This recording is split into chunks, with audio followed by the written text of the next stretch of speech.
Thank you for your charming letter and for your poems and stories. The letter expresses a confidence that I must, alas, disappoint.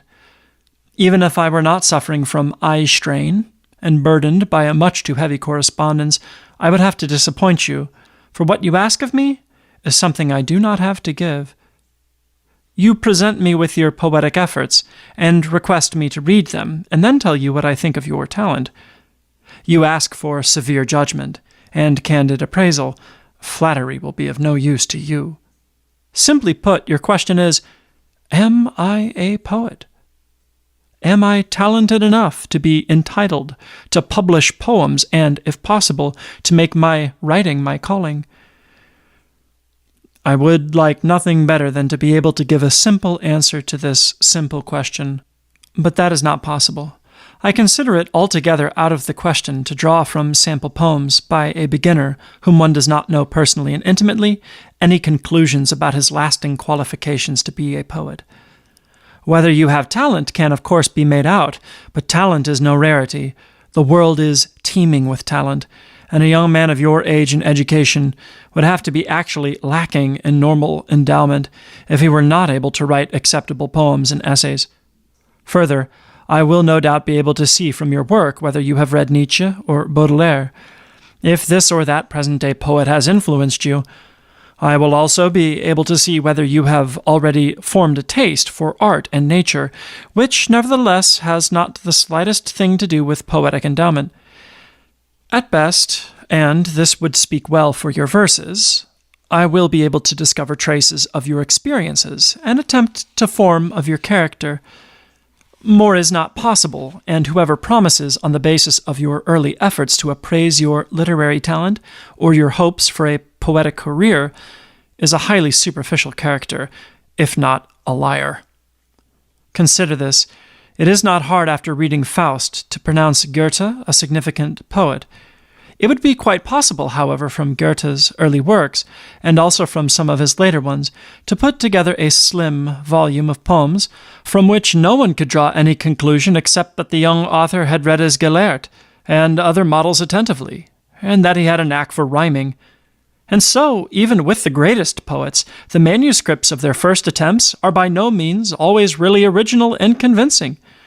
In Schiller's youthful poems, one can find quite astonishing blunders, and in one of those of C.F. Meyer, one often finds a complete absence of talent.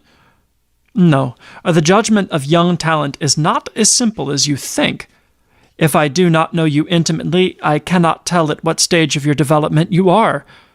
Your poems may show immaturities at which you yourself will grin in 6 months' time.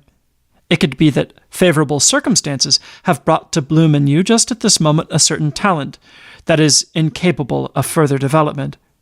It may be that the poems you sent me are the best you will ever write in your entire life, but it is equally possible that they are the worst. Some talents reach their heights in a writer's early 20s and then quickly wither. Others first become evident in the 30s or later. And so the question of whether perhaps in 5 or 10 years you will be a poet does not depend at all on the verses that you write today.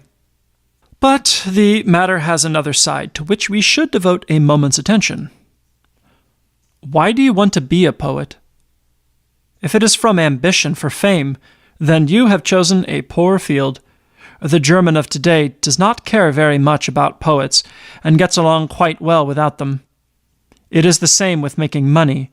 If you were to become the most famous poet in Germany, not counting the theater, you would, in comparison with a director or an assistant manager of a stocking or needle factory, be little better than a beggar. But perhaps you have hit upon the ideal of being a poet because you see a poet as an original, a perceptive and a pious man, pure in heart with delicate sensibilities, and an exalted emotional life, a man who is capable of wonder, who yearns for an inspired, in some way ennobled existence.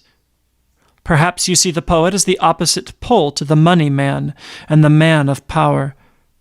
Perhaps you strive for a poet's career not on account of the verses or fame, but because you feel that the poet only seems to enjoy a certain freedom and isolation, but actually is responsible in the highest degree and must dedicate himself totally if his poetic vocation is not to be a charade. If this is so, then you are following the right road with your verses. But even in that case, it is of no consequence whether in time you become a poet or not.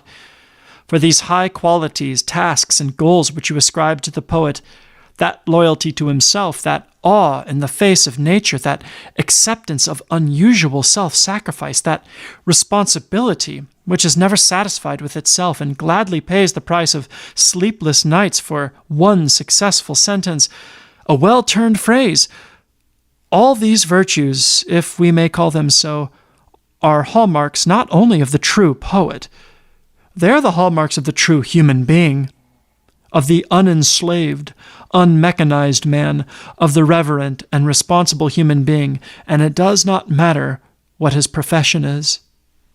Now, if you have this ideal of a human being, if you are not inspired by a desire for notoriety and fame, money and power, but rather desire a life centered in itself and unshakable by worldly influences, then to be sure, you are not yet a poet.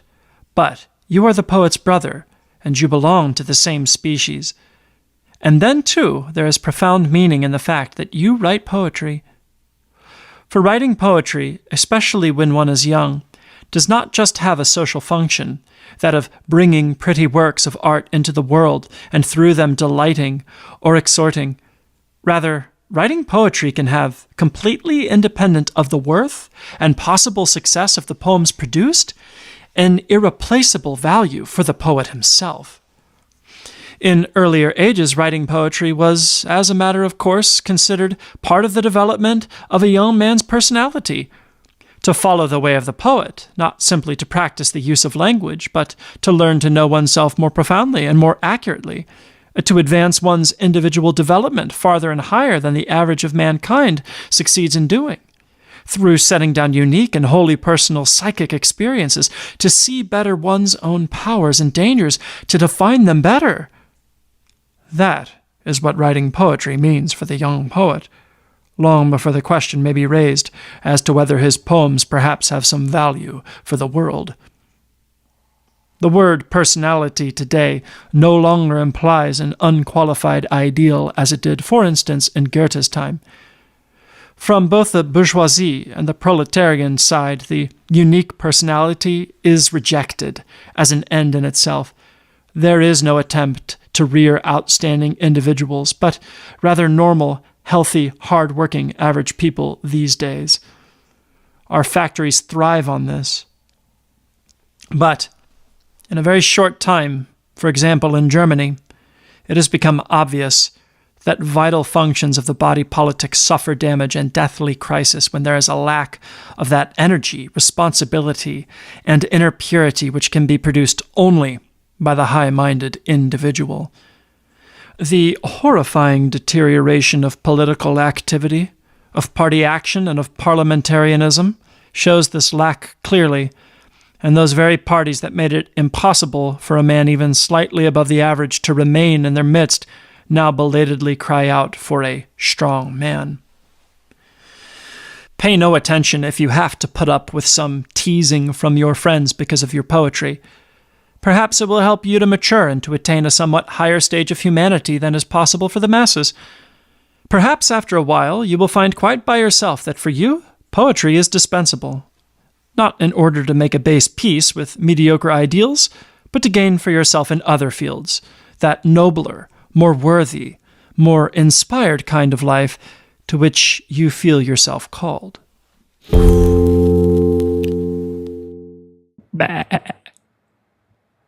Like, subscribe, notification bell, join the herd.